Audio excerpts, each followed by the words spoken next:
Welcome to the Value Driven Brand Podcast, where you'll learn insights on how to communicate with authenticity, deliver genuine value, and create a memorable experience across your entire customer journey, helping your business become the sought-after leader in your industry. I'm your host, Aileen. Now, on to the show.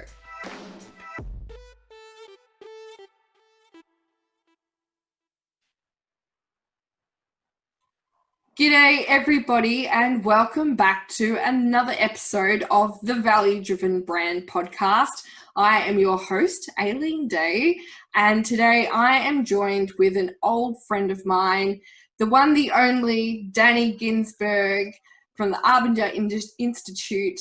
Arbinger Institute. I'm going to slow down. That's how excited I am. From the Arbinger Institute, Danny Ginsberg. Welcome to the Value Driven Brand Podcast. Thank you for joining us. Aileen, thank you very much for having us. I'm not so sure about the old friends. It means we've known each other for a long time, not that we're old. Is that right? That's correct. Yes, we are young at heart, mate. Young That's at right. heart. Yeah. Now, for those of you who might not know who Danny is absolutely one of the most passionate development consultants that I've ever met. He has a strong eye for organizational needs and workforce competencies. He successfully has a background in the creation and execution of leadership and professional development programs. They've been fantastic to experience. I can vouch for them myself. And implementing creative solutions to meet every business's needs.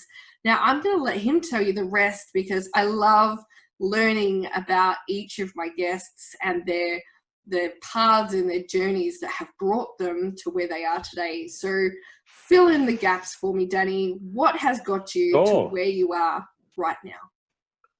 I'd kind of forgotten that you've been one of my participants. Yes. Through many courses. Well, that's probably a good place to start because before that, there was probably lots of world of retail, working in training and development. Had a big stint at IKEA, which was awesome before we met at the illustrious Red Hammer place, the big Bunnings, the big red box, green box. The green shed. And yeah, big green shed. And we both had an amazing time and experience there. And really, I guess my career in training moved into learning and development there, where we really helped leaders develop into awesome leaders of the future. You're one of them. And that was awesome. Looked after a leadership development team there. Which was great, kind of learnt new ways of giving learning out to awesome participants, helping people not just in the training course, but out and coaching and doing store visits and dealing with the real problems rather than just here's a PowerPoint and now learn off it. Yes. And then out of that was short stint in the government, local government. Can't talk about it. It's a secret one. And then into the world of some consulting with a consulting organization, again, working with some awesome retail brands, delivering some awesome programs from induction all the way up to high-end leadership stuff. And then probably the big stint after that was Specsavers, an amazing brand and value-driven brand as well. These are all value, like IKEA, Bunnings, Specsavers, all value-driven brands. And was an amazing seven and a half years with them. Had a team of 36 in my learning and development team. So that was huge. We produced all of our own content. We did everything from induction, sales skills, all the way up to high-end leadership training. Through my career, I've been able to pick up awesome tools, leadership tools, been trained up in a whole bunch of stuff, whether it's emotional intelligence tools, things like DISC, TMS, profiling tools, leadership skills, leadership capability skills, people culture, sales skills, all of that being able to sort of add to my toolkit as we've gone through. And most recently gone out on my own, think that I can add some value out to organizations and really sort of say what I've learned through all of that, through my world of retail, people development, franchising, a whole bunch of different stuff. I'm very happy to talk, as you might be able to tell, and more recently been working with the Arbinger Institute, and I met them back at Specsavers days, and that was an amazing experience, and now very lucky to work with them and help deliver this awesome content, which I just fell in love with the first day I came across it and kind of have been, oh, look, it's here. I've been holding it close to my chest and been very passionately talking about this stuff for the last couple of years, and just to see the impact of it is absolutely awesome. So yeah, that's where I am. Obviously we're here in, this current global pandemic, which has caused all sorts of problems and challenges for everybody, but seeing some of this stuff go to work in this environment is awesome, just absolutely awesome. Yeah, and we're definitely going to touch on exactly that stuff very, very shortly. Give me a little bit of an insight into what it is that makes you froth over developing people. It's really interesting because it's probably the basis of outward mindset too. I remember many years ago standing in front of a training, standing in a room, facilitating training, and kind of get to the end of your 8 hours of running a induction or a workshop or whatever, and you go, geez, I did a good job. Well done, me. I'm feeling really good. Everyone had to stare at me for 8 hours. It was awesome. I was the center of attention. And then it kind of shifted in actually really understanding it's nothing about me. And it's actually all about the other. It's all about what the person got out of the workshop. And I'm presenting by death by PowerPoint. I'm doing really well, but they're glazing over, or they're not getting it, or they're saying it not as being a value add to them and their work life, their business life, their learning journey. And I completely switched. And everything that we've kind of done now is it's nothing about you. You are literally the facilitator of the learning. And to see people grow and develop, and to see them bring their best to work, be their best at work, love what they're doing, that's the stuff that's really important. To meet people like you year after year after year, we've probably lost track for 5 years, come touch base. But that is so amazingly inspiring to me to see people grow and you hear about their story. And the fact that you've got like a little part in that, like I played a little part in that somewhere. Yeah. That's just an absolute thrill. That gets me excited. That gets me out of bed in the morning. When you really have that understanding of it's actually nothing to do with you, but it's the value you can give to others. And then that gives stuff back to you, which is awesome. It's so funny that you say that. I've spent most of my life being told by my parents, it's not about you all the time, Aileen. I'm like, what? Why not? What? What is this? Who said that? I'll find them. Of course it is. But I agree with you that at some point there is a twist in the story, in the plot, and you go, oh, hang on a minute. I actually am feeling more rewarded watching someone take what I've given them and turn it into this amazing outcome than the validation that came with me versus the validation that came with me teaching them. And I'm like, wow, Dad, look what they've done with that. They're fantastic. And I think that permeates through to like almost every organization. It's not, we don't sell a widget. It's what the widget does is why we do what we do. Whether that's an accounting agency that are passionate about what they do because they're helping people deal with the accounting stuff so they can go and live their best life. Or if we do sell pencils, that it's not just about making money and selling the pencil. It's actually what the pencil is a creative tool for people to write and draw and get their brand out there or whatever it is, That's when you see success. That's when you see passion. That's when you see longevity. That's when you see value. That's when you see an amazing brand, is because it's about what we deliver to the others, not what we're just trying to sell for ourselves. And you've probably seen more businesses fail because it's just like, let's push this widget out onto the market and sell as much as we can, as quickly as we can, with no consideration of what the other actually wants or needs. Yeah, absolutely. Now, Danny Ginsberg, this is the Value-Driven Brand podcast. And because it is the Value-Driven Brand podcast, every time we have a wonderful guest join us, they also come with their own set of value-driven brand tactics. And I know that with all of your years experience that you have got a few up your sleeve, and I want to learn what you know. So talk to me about how Danny Ginsberg would prescribe to business owners, to leaders, to entrepreneurs, to people just wanting to do better in life. How do you create your own value-driven brand? Good question. That's deep. The biggest success that I've seen in individuals and organizations across my time is when we focus on our mindset being outward. That if we try and just drive behaviors, if we try and just change behaviors to change results, it doesn't last. It doesn't happen. It doesn't have long-lasting impact or value impact. So you're wasting time, effort, energy. If you have to shift the mindset underneath it first, I'll give you an example. You could very easily roll out a sales skills program to increase the sales capability of your sales team. You could run a 2-hour online workshop, a 2-day workshop. Like, the delivery doesn't matter.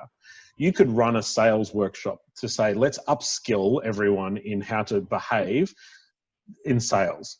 7 steps to selling, whatever it is. Here's our magical statements to sell. But all of a sudden, everyone sits through this class or sits through this course or understands these behaviors.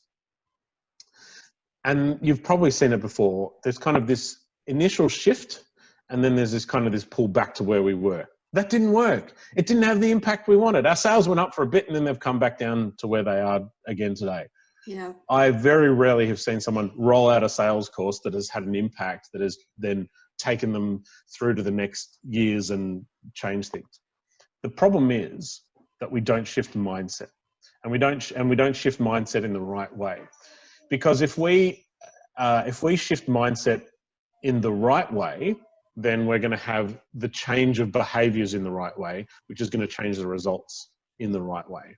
So if you're talking about how do I drive value, I drive value and brand by shifting our mindset into the right outward focus. Right. And I can explain that if you want me to. Yes, do. What does that mean?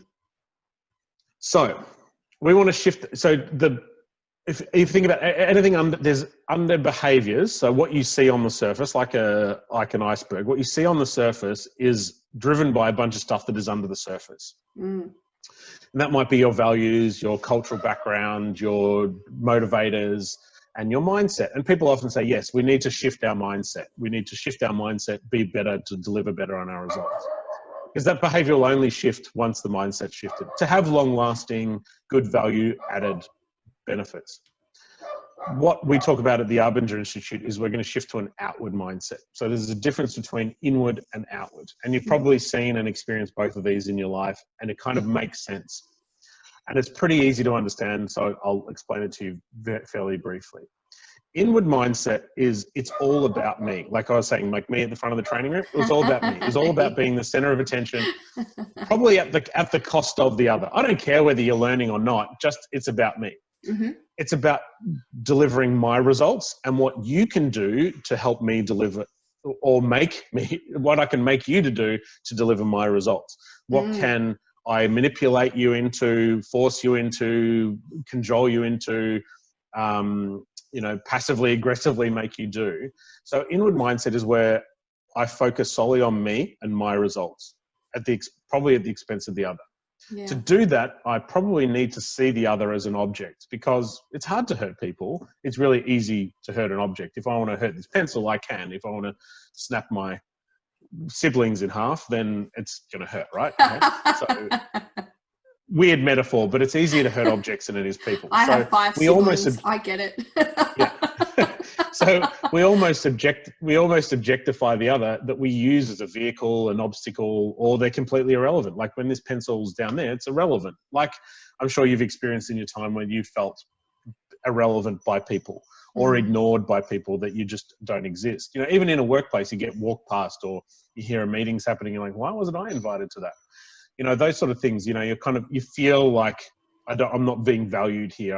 I'm being objectified. Yeah. In a different connotation to the objectification. Yeah. You know, We get you. I'm being objectified. Yeah. And so that's about me. That's very much the finger point. I blame. I look at the others. I say they need to change. I say, I can be really harsh in my criticism. I can also be like, if I'm all about me, I can also be really passive and not have some of the hard conversations, because actually I'm more concerned about my feelings than yours. So I'm not going to give you that tough feedback.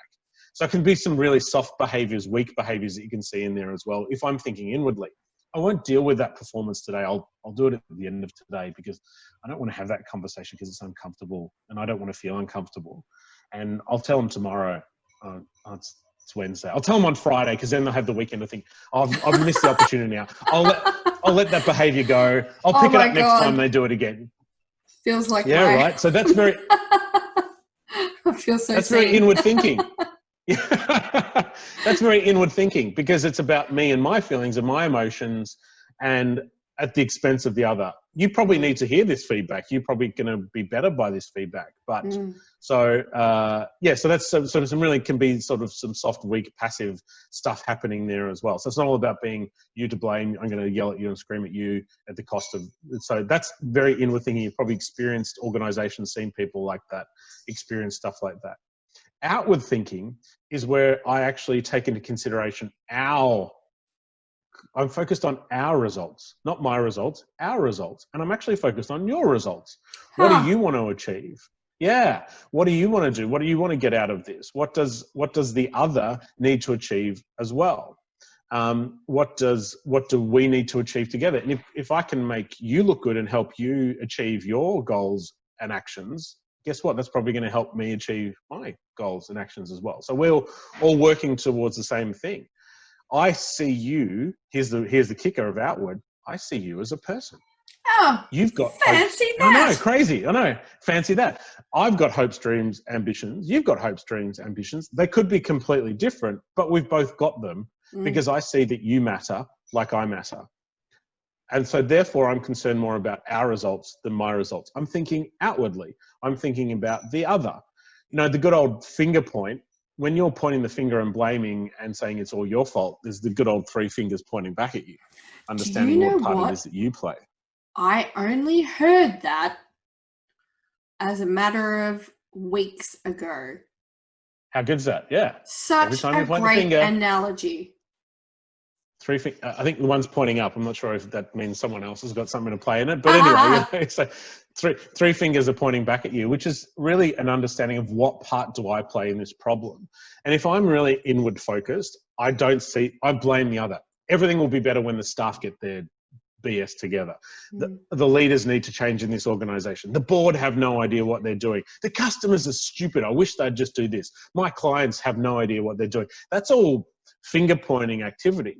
Rather than understanding what part do I play in this? What part do I have to do to help drive value? Do I actually understand what the other want to get out of this? Like we were saying before, like sell a widget because we want to make sales, make money so I can go and live on a boat is completely inward thinking.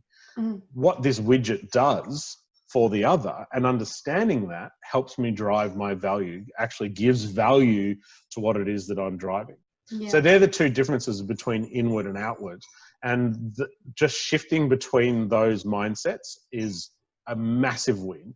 And there's a massive gain in relationships, organizations, KPIs, like actually making money, earning money. There's some awesome outcomes of just starting to think outwardly. Yeah. I hope that gives you a brief on it. I love that. I really, really love that. And it is so funny when I say I feel seen. It's not that necessarily that I am the one who isn't willing to have the hard conversations, but many, many, many times in my career, which spans decades, there have been, I just look good. It has certainly been I won't say consistent situation, but it's happened a multitude of times where, I've learned on a Friday afternoon at 4:55 that, you know, someone didn't like a decision that I made, or that my manager didn't feel like I consulted him enough before going off and taking action on something. You know, so you're like, why are you waiting till Friday? This happened on Tuesday. Yeah. So you've been sitting on this, festering on this. Oh, this is going to go badly. This is going to go wrong. Rather than just having the conversation, because I see you as a person that adds value and needs to hear this feedback. Yeah. I love Brene Brown's work, where, if you've seen it, Brene Brown's Netflix special, How Good's That? And she talks about Brene Brown's got a Netflix special. It's awesome. Okay. And in that, she talks about... that down. Write that down. In that, she talks about why is your comfort level in this difficult conversation important? Mm-hmm. Like, if you have to have why is your comfort level important? Think about, like, if, you know, I'm sure you've had to do the good old, you know, what's a difficult conversation you have to have in business? Oh, someone's got BO and we need to deal with it. I don't want to talk about it because I feel uncomfortable. Well, imagine how that poor person's feeling. So why is your comfort level even playing a part in that conversation? Suck it up, have the tough conversation, and say what you need to say, because you're going to help that other person not feel put down by others, not feel poked at by others, not feel like they're doing even just giving them awareness is awesome. It's really funny. A lot of organizations say that people are our best asset, but I call BS on that too, because they're also our biggest cost, our biggest worry. It's the thing that keeps us up at night. It's the biggest challenges that we have. It's the biggest success. It's the biggest trigger of success or failure is the people that work with us, especially in sales environments and things like that are going out there and making you money or not making you money. So people are our best asset. I don't agree with. It's the relationship between your people. It's the stuff in between. So when you said you feel valued, you feel seen. When I'm feeling valued and feeling seen as an organization, when my relationships between individuals in an organization are working, it's the stuff in between. It's not the individuals, it's the relationships. When sales are working with marketing, that are working with the people that are doing their leads generation, that are working with accounting, that are working with their other salespeople, that are working well with their customers, that are working well with their bosses, that are working, that's when you're feeling valued, you're feeling seen. Yeah. That's when you're delivering your best. That's when people are your best asset. So it's not people are our best asset. When the relationships between our people are our best asset when they're working. It's interesting. How do you fix relationships? Yeah. It's interesting that you actually bring up the, what's a hard conversation? Someone got BO. Exactly that happened in one of the stores that I used to work at. And I had the conversation, and I was very glad that I had the conversation, because taking that outward mindset actually allowed me to understand from that person's point of view and learn about why that was a problem for them. And what I learned was that they were in a position of financial hardship. And what a great story. Deodorant was the last thing on their priority list. It was $7 for a can of deodorant or $7 worth of food for their children. Yeah. So what that did, amazing, to create a better relationship was, I said, well, you know what? This is an amazing opportunity, because if there is one person in financial hardship, the likelihood is that there is more, right? Mm-hmm. So what can we as a business do to facilitate a culture that cares? And every store that I ever worked in after that, I went to Coles and I wrote off, I went and bought personal hygiene products for men and women, and we wrote off little vanity units, and every team bathroom had a vanity unit always stocked with personal hygiene products. That's great. And when I said that, it's awesome, not as in that poor person that was But imagine what you would have learned. But how awesome is that conversation? Yeah, correct. And here's what happens in other organizations that I've seen. Let's have a team meeting and all stand around, and we all know the problem over here, but we're not going to say it. We're going to just say, hey guys, we know we all get a bit stinky at the end of the day, so we're just going to have a generic conversation. I'm really talking about this guy.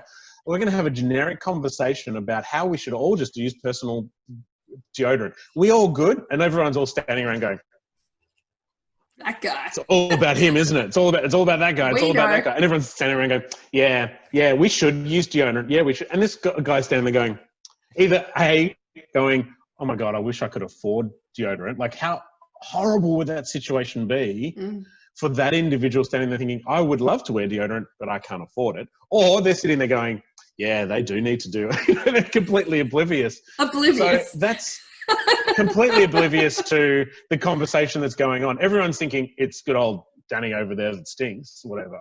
And Danny's standing there going, yeah, they do. You know, like, how value add is that to a team? And then, you know, there's the generic, you know, we'll put the can of spray out the back with the sign over it, please use before walking on the floor. And everyone's going, geez, Danny needs to use it, but he doesn't. Rather than all this work and effort and energy that's gone in to causing this, and this angst that's been caused by the team and all the team pointing the finger and all that sort of stuff, whether it's just a conversation like you had, take you aside, hey girlfriend, what's up? What's going on? We need to have a conversation here. What's up with the bit of the stink that's coming from you?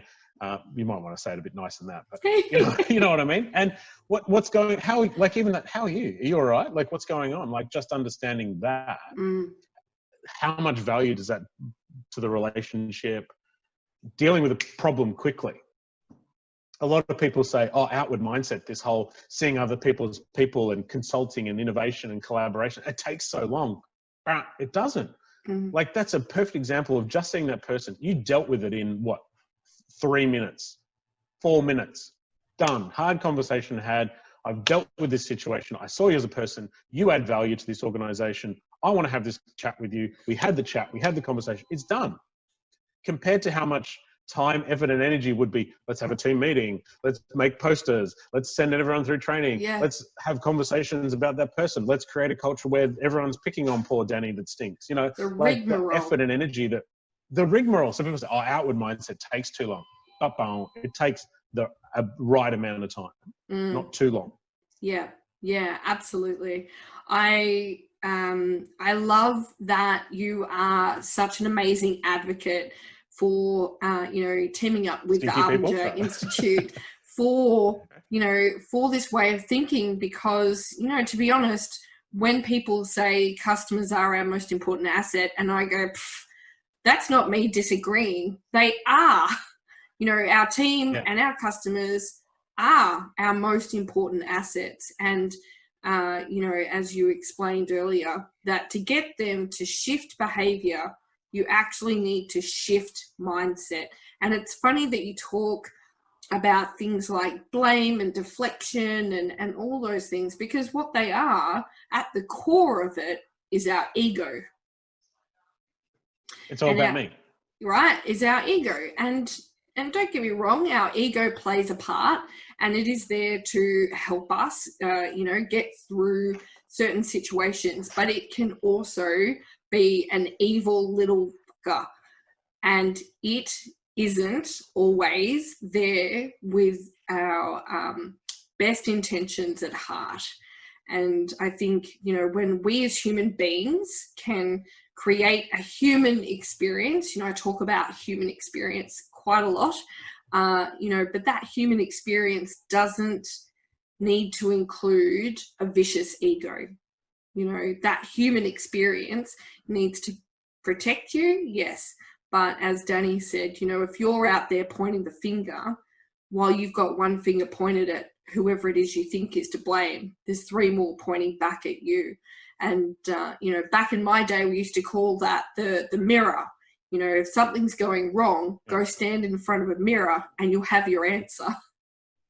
Yeah. Because, there's a commonality of all of your problems. It's you. Yeah. Yes. And to be honest, you know, for a long, long time, I had a pretty, and probably still do a little bit, you know, I have an inflated ego. You know, and I will admit that, but one of the core differences that you can see in somebody is if they at least are aware, oh, hang on a minute, I'm blaming them. That's my ego. You know, what can I do to change that? You know, yes, people might have an ego and people might blame and whatnot, but then, you know, with people like Danny out in the world, helping us to understand how we can actually, yes, be aware of why I feel like this, but what now do I need to shift to create the right impact? There's probably two really good points. I love the word blame because when I blame others, I excuse myself. Yes. So that's one end of the scale. When I blame others, I excuse myself. I didn't do that. It was all their fault. Mm-hmm. Here's the other flip side of that. When I blame myself, I excuse others. Yes, that's true too. So when I blame others, I excuse myself. When I blame myself, I excuse the others. It's not their fault. I did it. So you've got to be careful here, and thinking outwardly is now about me taking all of the blame. Yes. No, it's about understanding what part I may play. I love the word may play. What part might you play, or have you played in this problem? There's this big, dirty problem that's in front of us. Now, whether that's a breakdown in relationship of marketing and sales, or a customer that is demanding a refund, or whatever it is, this is the problem that's in front of you. What part do you play in that? This whole big problem is not yours. You just don't pick up that big cinder block and put it on your lap and now go, oh, it's all about me. Because that's inward thinking. Oh, it was all my problem. Yeah. No. What part do you play in that? What of this giant cinder block are you going to chip away this corner and go, actually, I own this part. This is the part where I stuffed up. This is the part where I got wrong. This is the part where I didn't do what I was supposed to do. I might have led you poorly. I might have not given you the right instruction. I might not have given you the right freedom to do what it is. By me owning that part of the problem, there's still this big other problem is, then hopefully the other will pick up their part of the problem as well. And go, actually, hey boss, thanks for saying that. Here's what I did in this. Rather than just pushing the cinder block over to you and going, this is all your problem. Or pulling the cinder block, pulling the cinder block over and putting it on your lap. Yeah, because what are they going to do? You push the problem to them, what are they going to do? They're just going to ignore it or say, or push it to someone else, or it's going to fall on the floor. You know, it's going to, I didn't do it. So you've got to be children. Yeah. Not mine. Yeah. I so you've got to be really not conscious of, what part did you play or might you play? Because you did play a part in it. Yeah. It's not all your fault, but some of it may be your fault. Yeah. And by having that awareness, that outward awareness is just a breath. It's just understanding, hey, I wonder what I'm doing here. It's the red flag that kind of waves its head and goes, hey, Danny, you're being a bit of an a-hole here. Have a think about who you are and what you're doing in this situation. Yeah. I call the Arbinger work is the leg rope on the surfboard.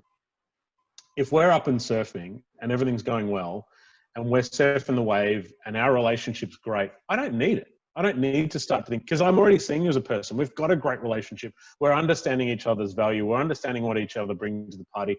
We're surfing, all good. When that relationship fails, when we start to tumble, when we start to fall out of rhythm, when things start to, we're in that wave getting chucked around, when we're looking for survival, that leg rope that's attached to our ankle tugs at it going this way to freedom, this way to air, this way to a surfboard that's going to save your life. And that's what this work is kind of that. I can feel that this relationship's getting out of hand. I can feel that we're in this tumble. I need oxygen and breath. How do I get to that point? Bing, ding, ding. Ask yourself some questions. And there's so many tools and models and theories and concepts in here to help with that. Yeah. To just get you out of that relationship. What do you call it when you're caught in a wave? Spin cycle. Relationship spin cycle. And what I love, like just listening to you, how easily transitioned this can be, not just in business, but this is relationships. This is relationships in business, relationships in life. You know, it is so transferable to every aspect of your existence, that, you know, like, why wouldn't you want to learn how to be a better human? Yeah, it is. It's some simple human truths to help us be better humans and help in our relationships. Yeah. Because we're all waiting for the other to change. We're all, you know, husbands are waiting for wives to change. Wives are waiting for husbands to change. We're waiting for our kids to change. Kids are waiting for parents to change. Students, teachers, students, politicians, constituents, politicians. Could be waiting a while. You know, coronavirus, you know. So you know, everyone's pointing the finger, waiting for the other to change. But what is it that we can do to change? I remember we rolled this out and we had a whole bunch of store owners and store leaders in the room. And then this one woman said to his lovely lady, she said, Danny, it hasn't helped anything in business, but the soccer mums that I have to deal with on every Saturday, you've just changed my whole relationship with them. She went home because it was a 2-day course. She went out that night, called them, came back the next morning and said, that woman that I've got a huge issue with, that other soccer mum that I've got a huge issue with, she was lovely. We had a great conversation. Aww. So yeah, I've seen it play out. I've seen it play out in businesses and organizations and individuals and stuff. It's been great. I'm working with one IT director, and he was talking about a relationship that he had with one of his direct reports. And this guy had 20 direct reports. Mm-hmm. One of his direct reports he had an issue with. And I said, how much is that relationship costing you? He said, about 700 grand. I said, wow, that's a big, he goes, no, that's annually, 700 grand annually. That relationship that's broken is costing us 700 grand annually. Okay, wow. Okay, that's a lot of money, yeah? Just, so in my mind, for those listening, you know, I'm sitting here a little bit stunned, blinking my eyelids furiously. So make sure you come back and watch this on YouTube. Yeah, okay. 700 I said, grand. If you fix 700 grand. I said, if you fix that relationship, how much would it make you? And he said, oh, it would make us about $1 million. And I said, so you'd get the 700 grand back plus the 300, 400 grand back on top of that. He goes, no, on top of. So I said, if you fix this relationship, you could almost be saving 700 and making $1 million. So it's $1 million relationship. I said, is it worth fixing now? And he went, yeah, probably. You know, so it's got some dollar figures attached to this. That's one relationship, and he had 20 direct reports. Wow. So you can exponentially increase that cost and value, and how much fixing those relationships could save his organization and make his organization. Absolutely. What an ROI that is. Yeah, that's not a bad ROI. That's the best one I've seen. That's the most expensive one I've seen.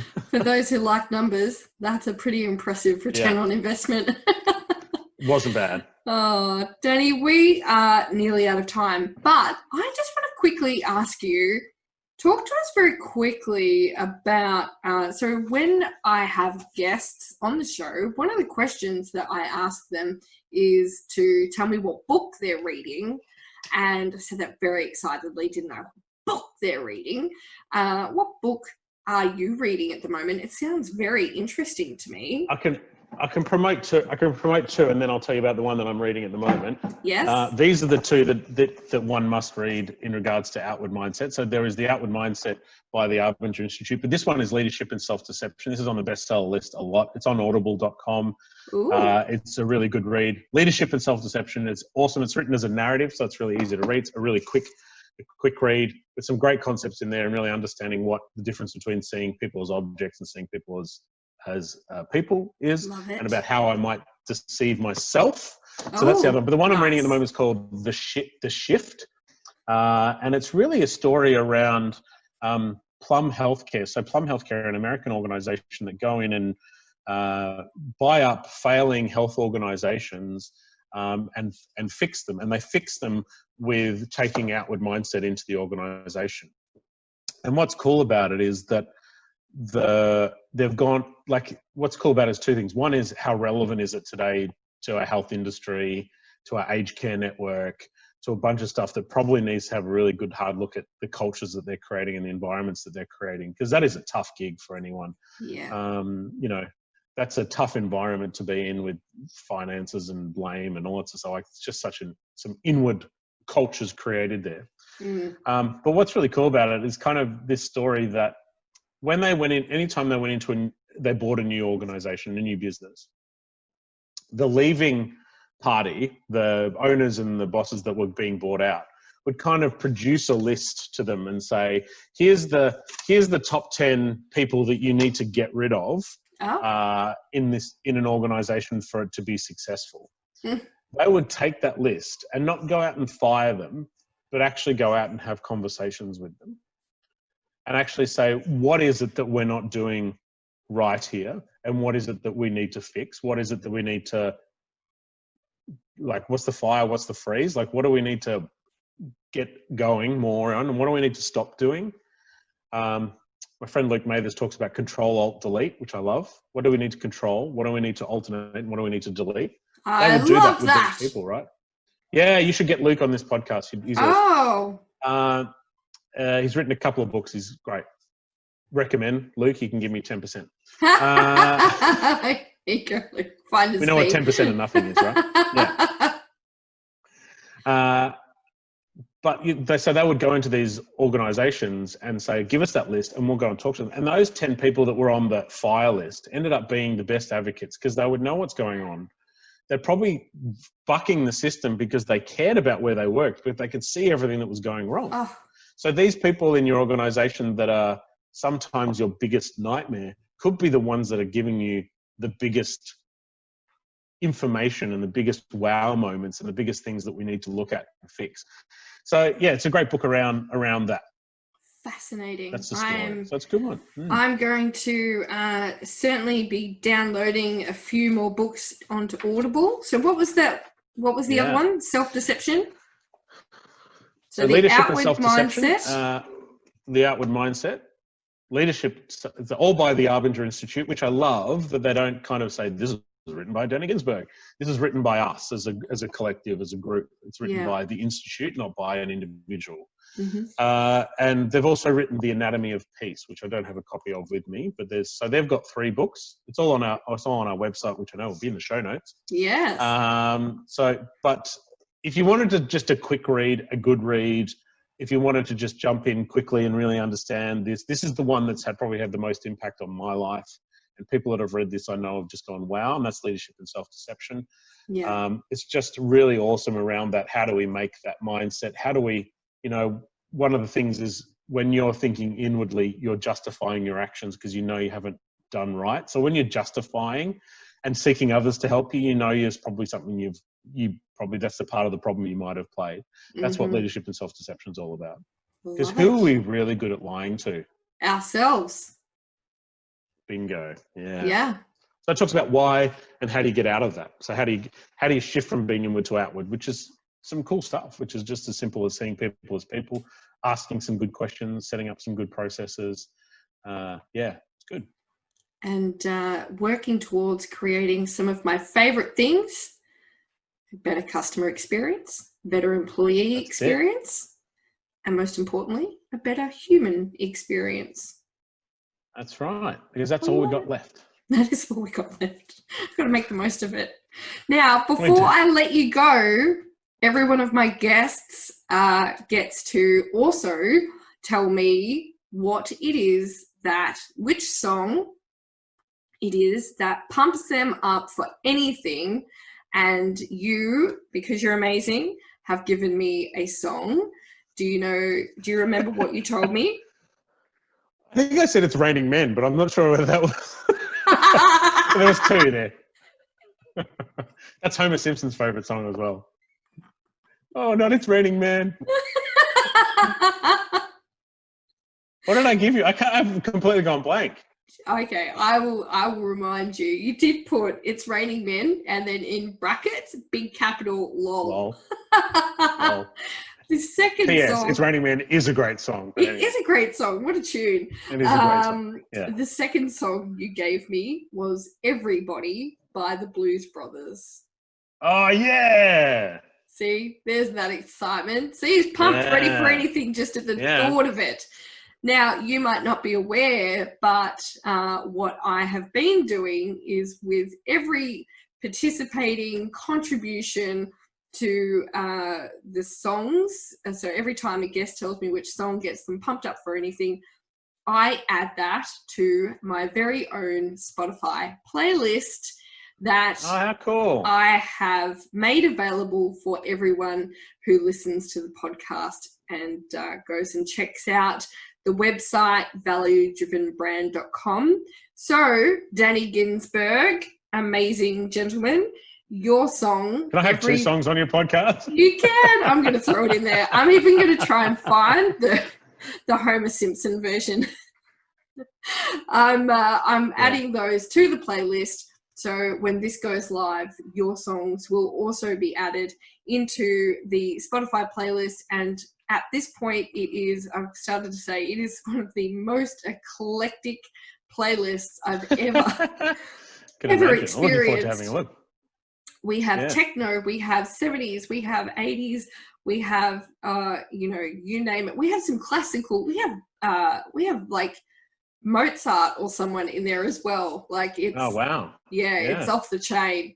So thank you so much for your contribution to our Spotify playlist. It is I can't wait to look into this. Greatly appreciated. Yeah, you're gonna have a blast, I'll tell you what.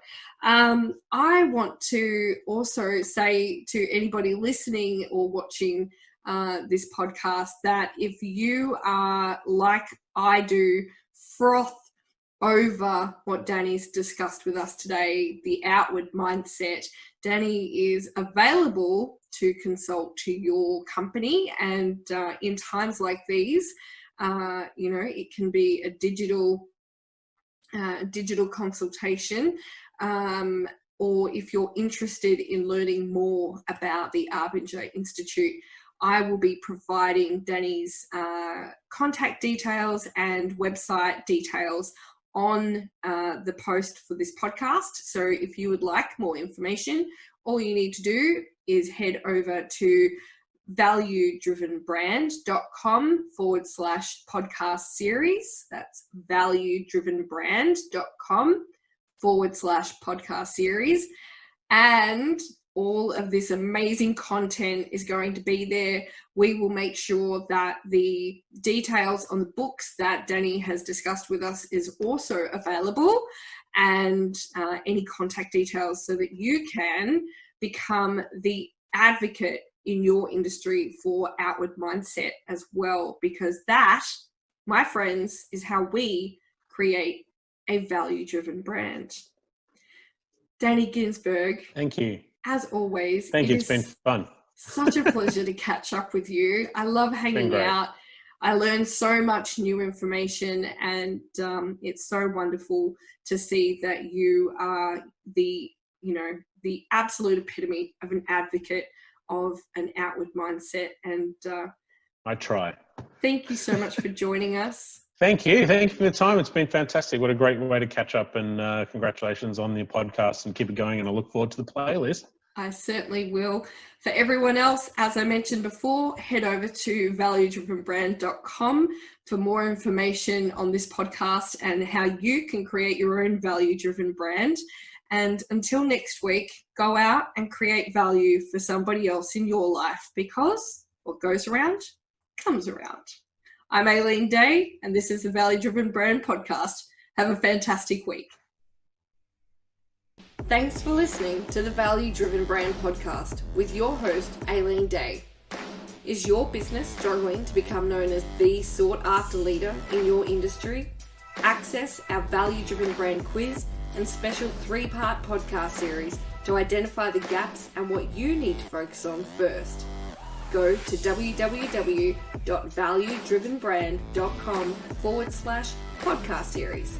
That's valuedrivenbrand.com/podcast series. Tune in next time where we discuss more ideas on how you can deliver your own value-driven brand.